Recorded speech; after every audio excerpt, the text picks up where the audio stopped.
Okay.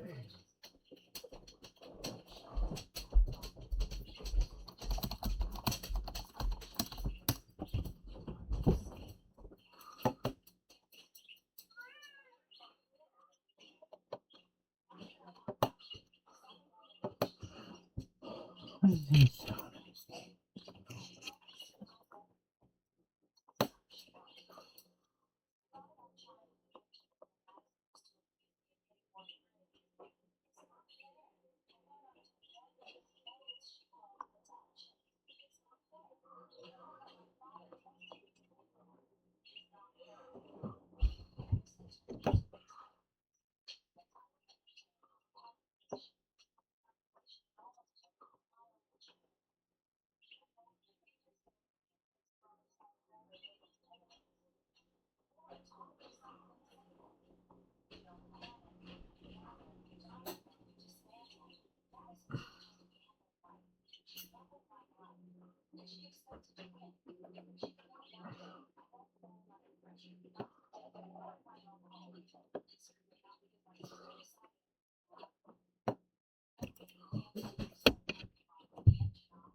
Okay. Da, da, da, da.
Oh, I need 500 points to build a house. Okay.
So a lot of waiting around in this game.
big enough for 500 planks, which I assume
No.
One number should be appealed.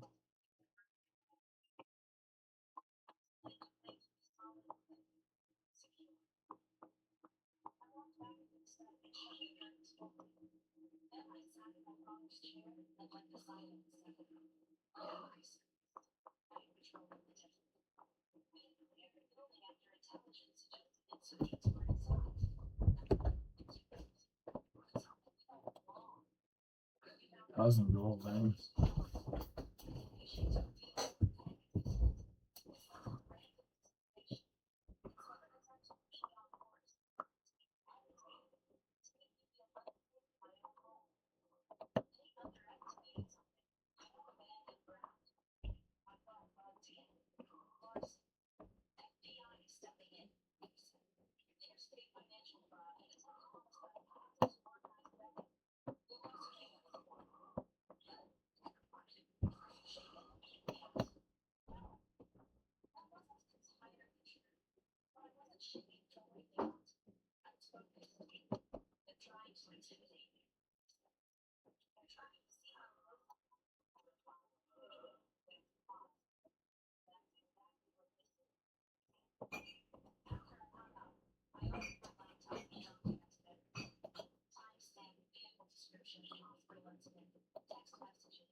4 active players, eh?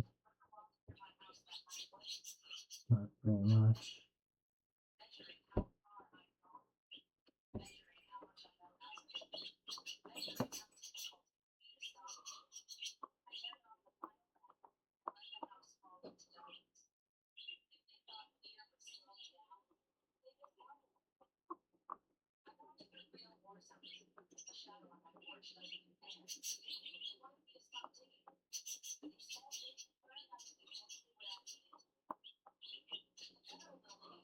Why doesn't show me on this?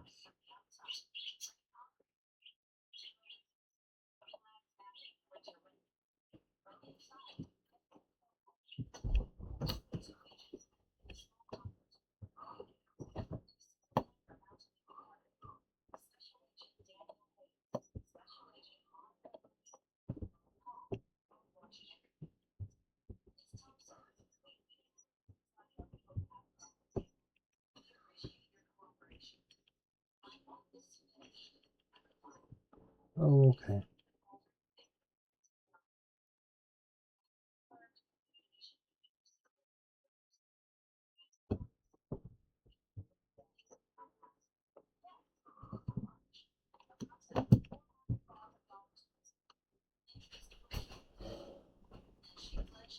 Insurance policy as collateral, I said. Hayes nodded once. That appears accurate. I placed the screenshots Victor had given me on the table. Rui studied them carefully. These align with what we've pulled from her cloud backup, she said. She didn't wipe it? I asked. She tried, Hayes replied, but partial data remained. I leaned back slightly. What about the IP address for the forged will? I asked. We traced it to her Seattle apartment, Rui said. 2 separate logins into the attorney's server. And the security footage? I asked. Hayes tapped the folder. We enhanced it. Where did I get those? No hesitation in his voice. Has she been questioned? I asked. Not yet, Rui said. We're building it up to prevent a simple denial strategy. I nodded.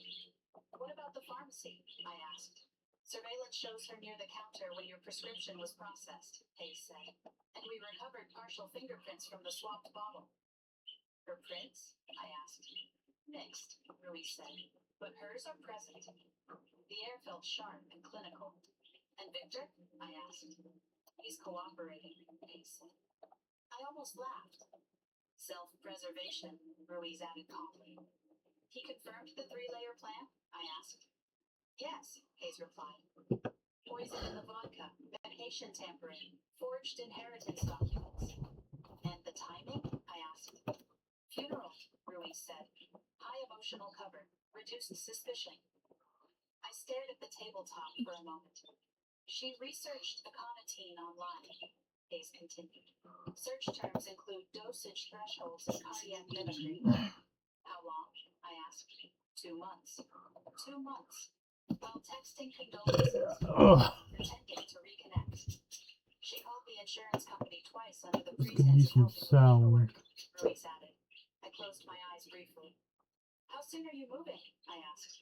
Hayes exchanged a look with Ruiz. Soon, he said. But we need one more piece. What? I asked. Recorded intent, Ruiz said. I opened my eyes. She's not stupid, I said. No, Hayes replied. But pressure changes behavior. They leaned forward slightly. We need you to meet with her, Ruiz said. The words didn't surprise me. You want me to wear a wire? I said. Hayes didn't blink. Yes. I exhaled slowly and provoke her into admitting it. Introducing Clip B. Whatever you can picture, you can generate. I Want something wild like a man closes his laptop and transforms into Iron Man? I mean, forget even watch. She's under surveillance, Ace said. But we can't guarantee she won't react unpredictably. She already has, I replied. Ruiz slid a small device across the table. Not visible. Audio only. I picked it up. It was lighter than I expected. Where? I asked. She suggested meeting tomorrow evening at your father's house, I said. She called you? I asked. She contacted you through text, Ruiz corrected gently. We intercepted. I checked my phone. The message from Madison sat unopened. We need to talk. Alone. I looked back up. She thinks she can control the narrative, Pace said. She always has, I replied. Ruiz studied me carefully. Are you emotionally prepared? She asked. I buried my father, I said. I watched my fiancé seize on my kitchen floor. I'm past unprepared. Silence hung for a moment. Hayes nodded once. We'll position agents nearby, he said. But the goal is voluntary admission. I slid the device into my coat pocket. What if she doesn't confess? I asked. Ruiz met my gaze. She will. I left the building with a new weight in my pocket and a colder clarity in my chest. Snow drifted sideways across the parking lot. The city felt distant, muted. When I got back to the hospital, Ethan was sitting up slightly in bed. Where'd you go? He asked softly. Federal meeting, I replied. He raised an eyebrow weakly. That escalated. It needed to. I sat beside him. They know, I said. He washed my face. Know what? He asked. Everything. His hand found mine. She meant for you to drink it, he said quietly. Yes. And she meant for it to look natural. Yes. He closed his eyes briefly. You're going to meet her, aren't you? Yes. His grip tightened slightly. Be careful. I always am. Back home, I prepared the house like I used to prepare briefing rooms. No clutter, no loose distractions. I placed my father's original will on the desk deliberately. The forged copy beside it. Insurance documents aligned. Let her see what I knew. My phone buzzed. Madison, tomorrow, 8. Dad's house. I typed back. Fine. Her response came instantly. Alone. I didn't answer. Instead, I opened the safe and removed the envelope my father had labeled open if trust. I hadn't read it yet. I opened it slowly. Inside was a single page. If either of you ever try to destroy the other over money, you've already lost. He had underlined lost. My chest tightened briefly. Too late. The next evening arrived faster than expected. I attached the recording device beneath the collar of my sweater. Tested it once. Hayes' voice came faintly through the earpiece. Signal clear. I nodded slightly. The house felt colder than usual. Snow layered the yard thickly now. At 7:58, headlights swept across the front window. Madison's car. She stepped onto the porch alone. Hey, Pussycat. No tears this time. No mascara streaks. Just calculation. I opened the door before she knocked. You wanted to talk, I said. She stepped inside slowly. Her eyes scanned the room. You changed the locks, she said. Yes. Her gaze landed on the desk in the study. On the documents. You've been busy, she murmured. Pussycat. She walked into the study without invitation. You always loved this room, she said. It's where Dad trusted me, I replied. Her jaw tightened. Still playing the favorite, she said. I leaned against the doorway. You tried to kill me, I said calmly. Her lips curved faintly. Don't be dramatic. The vodka was laced with aconitine. Silence. My medication was switched. Her eyes flickered briefly. You forged the will. She stepped closer to the desk. You think you're so smart, she said softly. I know you researched cardiac mimicry. Her gaze snapped to mine. You always had to be better, she whispered. Better at what? I asked. At surviving, she snapped. The word echoed. You pledged pledged the insurance as collateral, I continued. She laughed once, sharp. You Oh, weren't supposed to 19. notice. There it was, a small crack. You weren't supposed to survive, she added. The words hung in the air 47 like players, smoke. eh? Hayes's faint voice buzzed in my ear. Stay calm. You rehearsed narratives, One. I said. I had to, she replied. That's You would have hilarious. fought. Yes, I said. I would have. She stepped closer now. Do you know what it feels like? She said, voice low. To always come second? This isn't about second, I replied. It is, she hissed. Dad trusted you with everything. The money, the house, the attention. He trusted responsibility, I said. She laughed again. You call it responsibility. I call it control. You tried to take control by killing me, I said. Her face hardened. I tried to fix a problem, she snapped. With poison. With opportunity, she corrected coldly. The words felt surgical. You would have died peacefully, she continued. Stress, blood pressure, alcohol, no one would have questioned it. And even, I asked, he poured too soon. No remorse. None. You were collateral, she added quietly. The word echoed Victor's. You always survive everything, she said. This time you weren't supposed to. I met her gaze steadily. You miscalculated. Her eyes flicked briefly toward the hallway. You think you've won, she said. I think you've confessed. Her face changed. A flicker of realization. The front door opened behind her. Footsteps. Hayes's voice, no longer distant.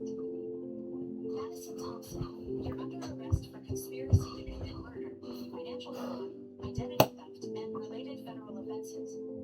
She turned slowly. Agents filled the doorway. Her shoulders stiffened. For a second, she looked at me, not with anger, not with regret, with disbelief. You set me up, she said. No, I replied quietly. You built it yourself. They cuffed her without resistance. As they led her toward the door, she stopped once more. You always win, she whispered. I didn't answer, because this wasn't winning. It was ending something that should never have started. The door closed behind them. Snow fell steadily outside. Inside, the house felt quieter than it had in days. Not empty, not hollow, just still. The war in my family had moved from shadows into evidence. And this time, she didn't control the narrative. This time, it was on record. The interrogation room was colder than I expected. Not physically, emotionally. Gray walls, metal table bolted to the floor. A camera in the upper corner blinking red. Madison sat with her hands cupped in front of her, posture straight, chin lifted like she was attending a board meeting instead of facing federal charges. I watched from behind the two-way mirror. Hayes and Ruiz entered without rushing. They sat across from her, placed a recorder on the table, and began. Madison Thompson, Hayes said calmly. You understand you're being recorded. I want a lawyer, she replied immediately. You'll have one, Ruiz said. Before that, we're offering you the opportunity to clarify certain facts. Madison leaned back slightly. There's nothing to clarify, she said. Ruiz slid a printed transcript across the table, highlighted in yellow. You weren't supposed to survive. Madison's eyes flicked down for half a second. Then back up. You recorded me, she said, almost impressed. Yes, Hayes replied. She inhaled slowly. Context matters, she said. Then give us context, Ruiz replied. Madison glanced toward the mirror. For a split second, I thought she knew I was there, but she couldn't, could she? You're twisting a private argument, Madison said. My sister has always been dramatic. Hayes didn't blink. You researched a comedy, he said, for 2 months. Silence. You logged into her attorney system from your apartment, Ruiz added. Twice. Madison's jaw tightened. You switched her prescription medication, Hayes continued. Your fingerprints are on the bottle. She exhaled sharply. You can't prove that, she said. We can, Ruiz replied calmly. Hayes slid another sheet forward. Bank transfers, gambling transactions, offshore accounts. $400,000 owed. Madison stared at the numbers. Financial stress doesn't equal murder, she said. No, Hayes agreed. But financial stress combined with poison and a forged will does.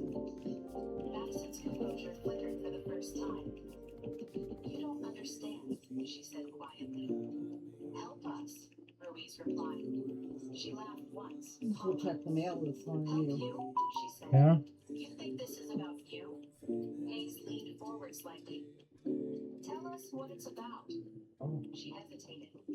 For the first time, her hands trembled slightly against the metal cup. She always had everything, Madison said. Your sister? Ruiz asked. Yes. She had discipline, Hayes said. She had responsibility. She had attention, Madison snapped. Dad worshipped her. I watched through the glass, my chest steady. He trusted her, she continued. He gave her control of the finances, the house, the paperwork. Because you left, Louise said quietly. I needed space, Madison shot back. You needed money, Hayes corrected. Silence. Madison looked at the table again. You don't know what it feels like, she said, to always be the second choice. This isn't about childhood, Hayes replied. It is, she insisted. It's always been. Ruiz folded her hands calmly. Did you put a carnitine in the vodka? She asked directly. Madison looked up slowly. No. Did you switch her medication? Hayes asked. No. Did you alter the will? Ruiz asked. Silence. Her breathing changed slightly.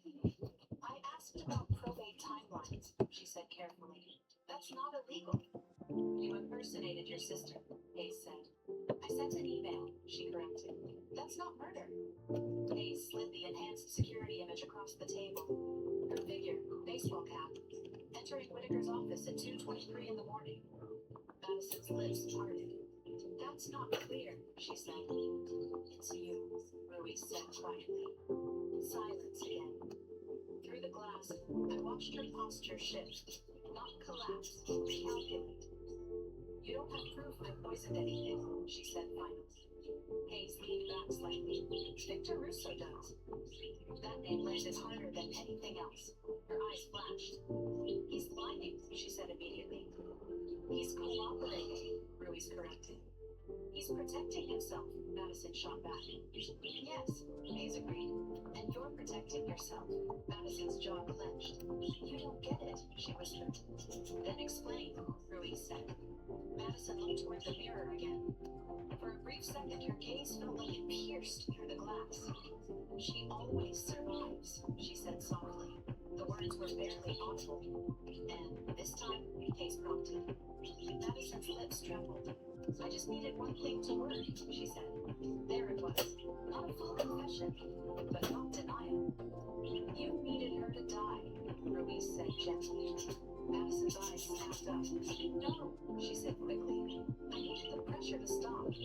By eliminating her, Hayes replied. She shook her head rapidly. You're twisting it. Hayes slid Lily's statement summary onto the table. Madison stared at it.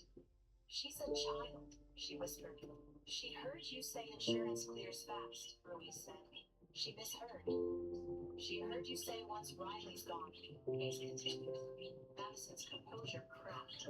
She wasn't supposed to be part of this, she said. The room went silent. Ruiz leaned forward slightly. Part of what? She asked softly. Madison froze. The realization hit her face too late. Part of this. Hayes' voice stayed level. Part of the plan? Madison's breathing quickened. You didn't mean for Ethan to drink it, Ruiz said. Madison closed her eyes briefly. That wasn't supposed to happen, she whispered. There it was, the pivot. You meant for Riley to drink it, Hayes said. Madison's shoulders slumped just slightly. I thought it would be quick, she said. Silence swallowed the room. You thought what would be quick? Ruiz asked. Madison opened her eyes. For once, she said bitterly, I thought it would be fair. Fair. You researched dosage, Hayes said. Madison Madison's lips parted. You planned around her blood pressure, Louise added. I didn't want her to suffer, Madison said. The words were chilling. You wanted her to die cleanly, Case said. Madison didn't answer. She stared at the table. You forged the will, Case continued. You positioned yourself as sole beneficiary. She had everything, Madison whispered. And that justified murder, Louise asked quietly. Madison's head snapped up. I didn't think they'd look that closely, she said. The room stilled. You assumed grief would shield you, Case said. She swallowed. Yes, the word was barely audible. Case glanced at Ruiz. Ruiz nodded slightly. You understand this constitutes admission of premeditated intent, Case said calmly. Madison's eyes widened. I didn't. You acknowledged planning, Ruiz said. Research, timing, outcome.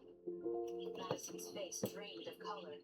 I didn't want it to look like murder, she whispered. There it was. Full, clear, documented. Behind the glass, I exhaled slowly. Not relief, not triumph. Finality. Madison slumped back in her chair. They never choose me, she said hollowly. Hayes's voice stayed steady. You chose this. She laughed once, bitter and small. I chose to stop being second. Ruiz leaned back. And now? She asked quietly. Madison stared at the table. Now there was no narrative left to control. No rehearsal, no performance. Just record. The door opened. An officer stepped in. Counsel has arrived, he said. Madison nodded slowly. As she stood, she looked toward the mirror again. This time I stepped back. I didn't need her to see me. She was led out of the room without another word. Hayes and Ruiz exited moments later. Hayes entered the observation room where I stood. You heard it, he said. Yes. She acknowledged planning, intent, and concealment, Ruiz added. Yes. Are you all right? Hayes asked. I thought about the kitchen floor, about Lily's small voice at the cafe, about the SUV outside my house. Yes, I said finally. They nodded. This moves forward to federal prosecution, Hayes said. It should, I replied. As I walked out of the building into the cold night air, snow had stopped. The sky was clear, sharp. For the first time since the funeral, the noise inside my head quieted. Not because the betrayal hurt less, but because it was no longer hidden. Madison had always believed she could rewrite the narrative. That if she controlled timing and emotion, she controlled outcome. Tonight the outcome was recorded. Not whispered, not implied. Recorded. And this time, survival wasn't luck. It was documented truth. The courtroom felt smaller than the interrogation room. Wood-paneled walls, the faint scent of old paper and polished benches. A federal seal mounted behind the judge's chair. Everything orderly, structured, final. Madison sat at the defense table in a navy blazer that looked too formal for someone facing first-degree attempted murder charges. Her wrists were uncuffed now. Her posture was straight, composed. I sat behind the prosecution team, hands folded in my lap, listening to the quiet murmur of spectators settling into place. Ethan was beside me. He still moved carefully, slower than usual, but he insisted on being there. I'm fine, he said that one. I'm not missing this. The judge entered. Everyone stood. Proceedings began without theatrics. Charges were read formally. Attempted murder. Oh man, that's good. Bug, buddy. Inheritance fraud. Identity Alright. theft.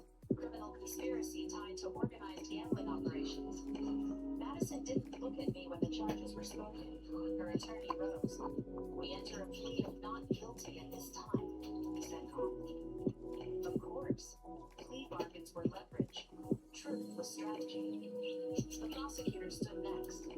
We intend to demonstrate premeditation over a 2-month period, she said. We will present evidence of poison acquisition, prescription tampering, forged legal documents, and recorded It's admissions. bugging out, buddy. Recorded admissions.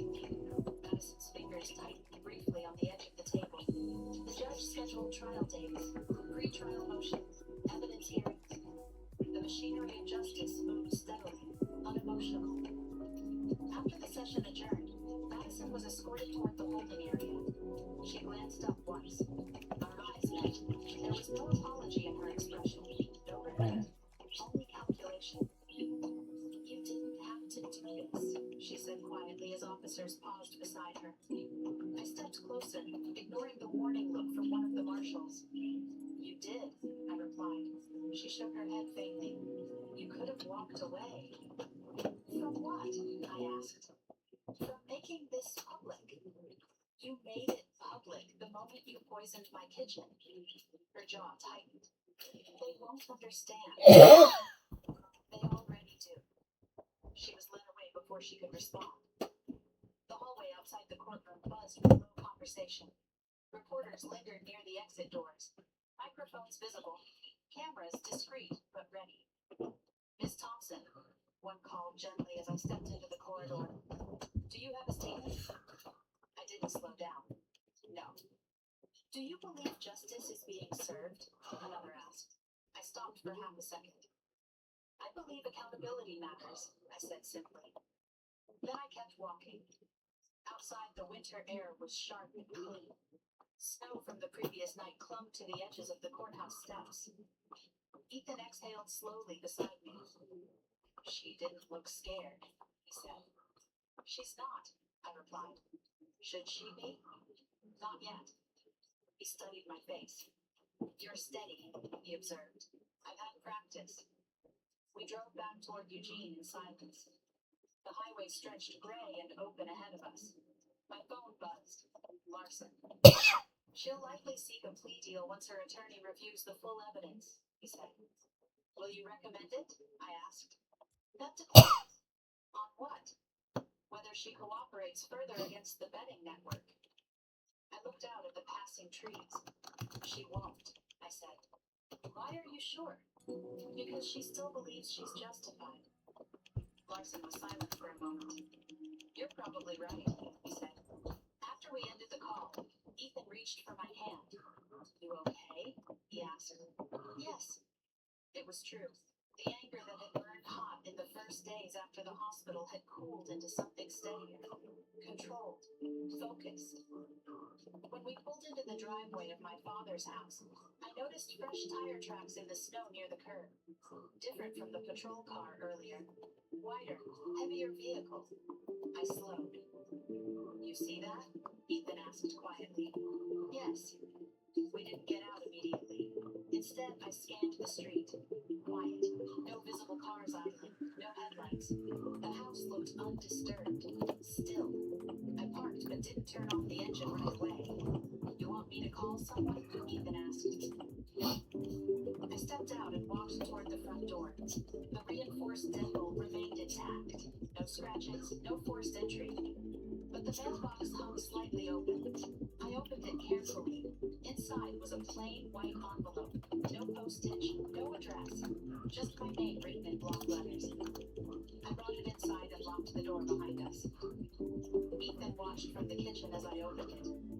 Inside was a single photograph. Me, standing outside the federal building earlier that day.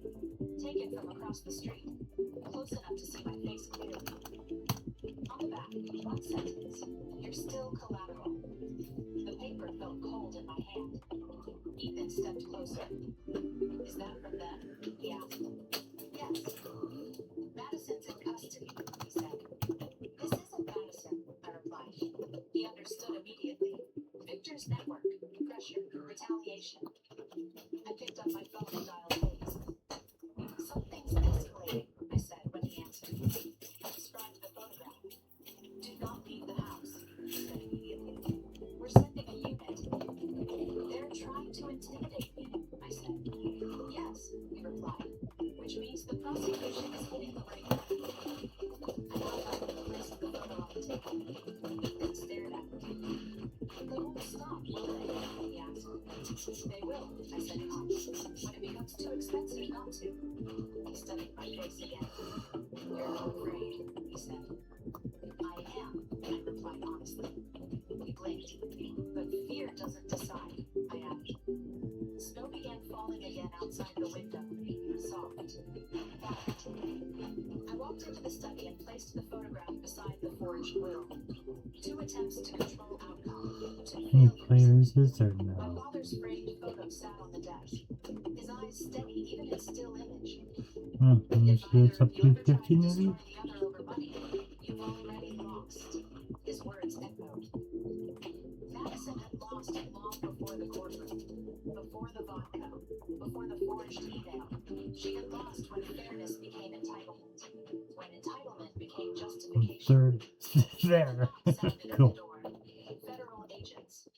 They What the photographed hell's the that? envelope, collected fingerprints, installed temporary surveillance across the street. We'll increase patrol frequency, Hayes said quietly. This is intimidation, not execution, he added. They're testing reaction. They won't get panic, I replied. He nodded. That's good, he said, because they expect it. After they left, the house felt heavy again. Not with fear, with awareness. I sat at the kitchen table where Ethan had collapsed weeks earlier. The tile still looked new where it had been replaced. I ran my fingers along the grout line. This is bigger than family, Ethan said quietly. Yes. But it started there. Yes. He exhaled slowly. You could have ignored it, he said. I couldn't, I replied, because ignoring it would have meant accepting it, and acceptance would have meant teaching Lily something dangerous. That betrayal is survivable only if you stay silent. The snow outside thickened. The streetlights flickered on. I picked up the photograph again. You're still collateral. They were wrong. Collateral implies expendable, replaceable, negotiable. I wasn't any of those. I walked to the window and looked out at the falling snow. The quiet didn't need peace. Not yet. The trial would come. More evidence, more pressure, more attempts to rattle me. But tonight, the house was secure. The locks were reinforced. The truth was documented. Madison's confession recorded. The network exposed. The intimidation acknowledged. They thought survival was accidental. It wasn't. It was choice. And as I turned off the lights one by one, I understood something clearly. The battlefield had shifted. It wasn't just about proving Madison guilty anymore. It was about dismantling everything that believed my life was a negotiable asset. And I had no intention of walking away. The first morning of trial felt colder than the day of my father's funeral. Not because of the weather, because there was no illusion left. Snow had turned into thin sheets of ice along the courthouse steps. Reporters lined the sidewalk this time, not subtle anymore.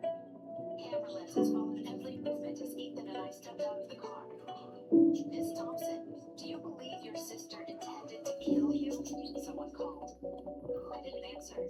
Inside, the federal courtroom buzzed with low conversation. Jurors filed in one by one, eyes careful, expressions neutral. Madison entered last. No cuffs, no visible panic. She wore a gray suit today, hair pulled back tightly. Controlled, strategic. She didn't look at me.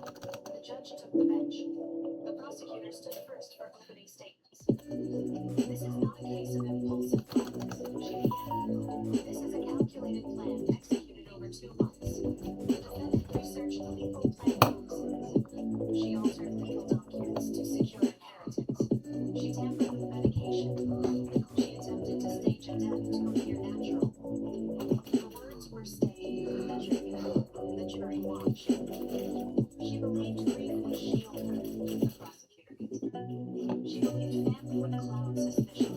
She was wrong. Madison's attorney rose next. This is a tragedy fueled by misunderstanding, he said calmly. Financial stress does not equal murder. Research does not equal action. We ask you to consider reasonable doubt. Reasonable doubt. I've been lived in doubt for weeks. Now I'm in the courtroom. The prosecution called its first witness, Dr. Erin Holloway. She walked to the stand with quiet composure. Dr. Holloway, the prosecutor began, did you examine the defendant's sister's prescription medication? Yes, she replied. What did you find? The medication had been replaced with a stronger hypotensive agent not prescribed to Ms. Thompson. And the effect, if combined with alcohol,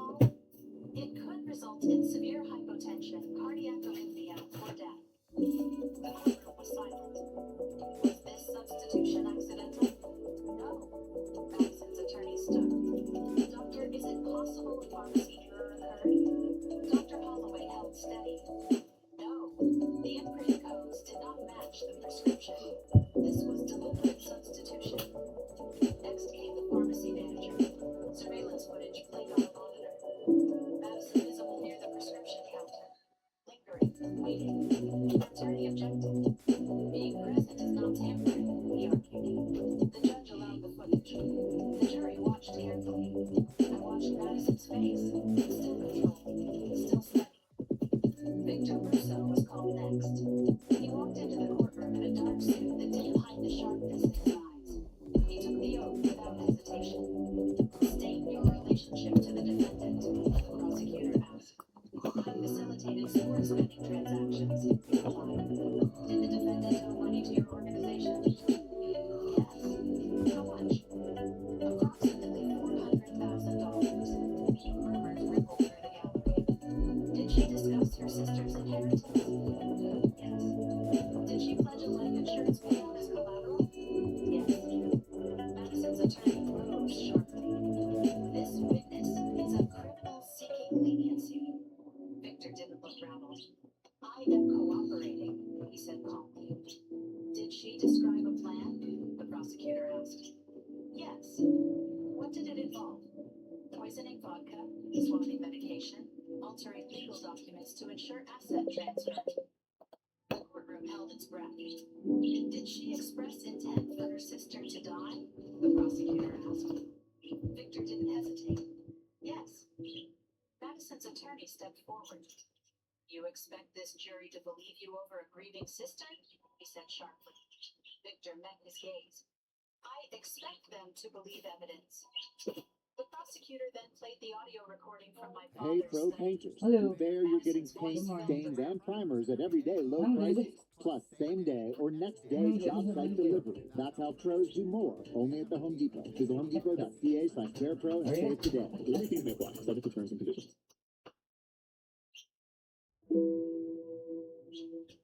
Oh, yeah.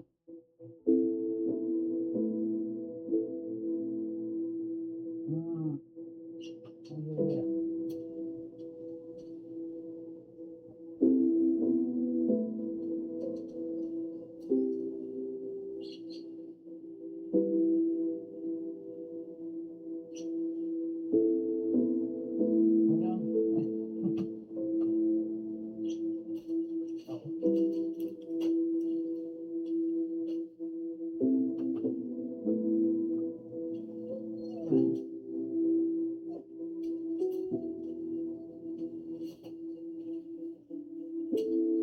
Hold on. Just trying to find all my paperwork stuff here.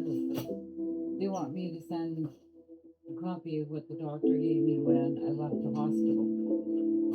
And I'm like, well, what good does that do? I told him before, it's like, well, I'm not going to think about returning to work or look for work if they really want me to go and find a job. Yeah.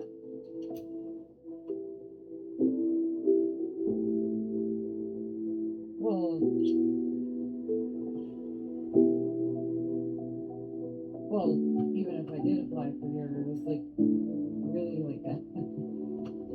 Anyways. Yeah.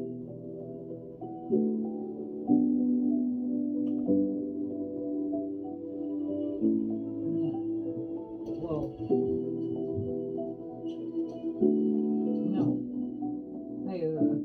But my health is good. I wouldn't have a problem. I would be already getting a job. I would never have a problem finding a job. And I need to have a big fancy resume that she did up for me and stuff like that. You know, I didn't need that. I know how to do a resume. I don't really want to teach you your ways. This is how you should do it.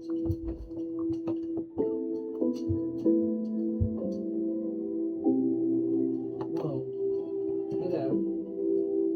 Just find out when the doctor is going to send that out, but I can't find out when my doctor is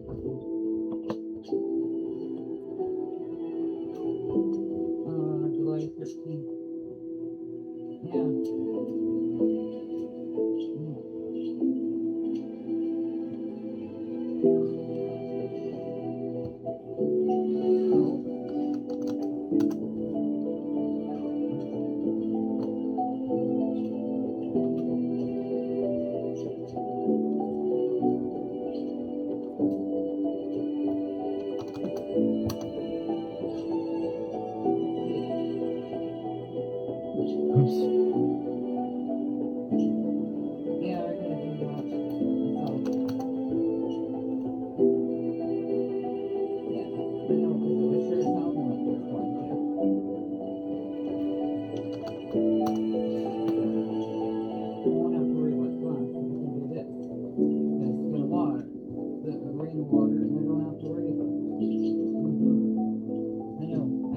looking outside all the time when it was rumbling, and I was like, well, it rumbled right past us wherever it was. Because I only got a couple of sticks out there, and that was all I noticed. Yeah. I know. Well, that's what I said when we were gonna be at the market there, and it was other than in the morning, it was the only thing we had to deal with.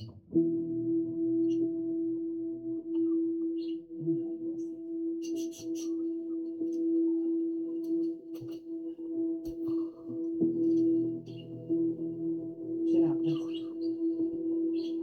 Shit happens. You can't control the weather. Yeah. Well, yeah. Your fingers crossed. Maybe it'll work out.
Oh yeah. I forgot about your $200 on the 20th. I didn't get it, did I? Yeah, you did. It was in. Got it? Oh, goodness. Oh, It's payday today. Clayton got his little It's allowance. payday today as well. Little allowance on the 20th. Ma, it's payday today as well. Oh, cat, lay down. Ma, it's payday today as well. Yeah, well, I don't know if I got mine or not. Probably not. Even though I called him and nobody called me back the other day. Well, I did. No. Nope, they never called back.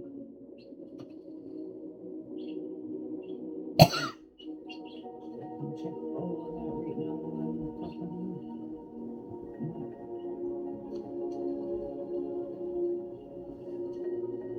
We're off rate.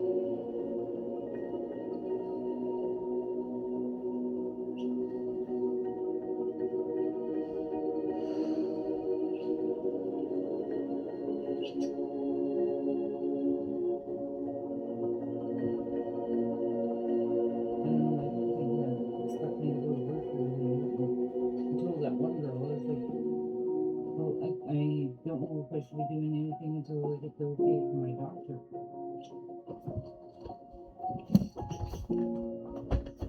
I know.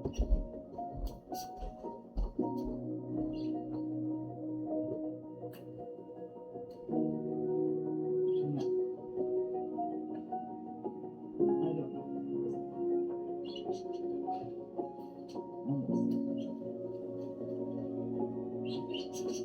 That's because I don't save my password or any of that shit share online. I put it in manually. Everything I know.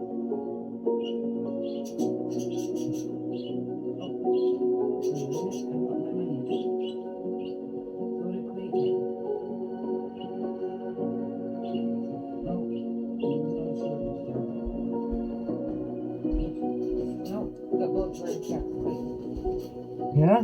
Yeah. Sweet. Yeah. Yes, very sweet.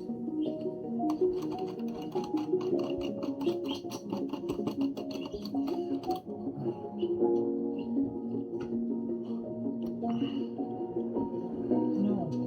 Let's continue with my stuff. I guess I have to figure out what to do my stuff there.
Oh yeah. Yeah. Oh, and every time I get paid, I always send the $6.50 to my daughter's account because John doesn't get paid until the day after we get paid. And so usually when I get paid, I send the money straight to her account, and then it covers that bill, and then she sends it back the next day. So I just finished doing that. And now I can. And that's that. Yay. I don't have to worry about my money.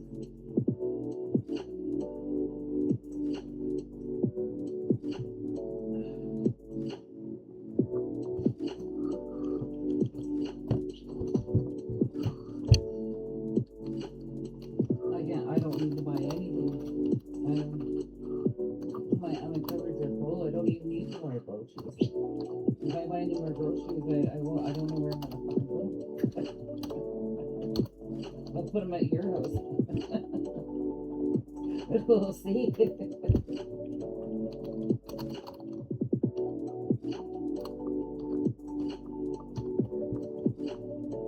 Oh yeah. Yeah, shit hits the fan and we got enough in our cupboards to last for a couple of months.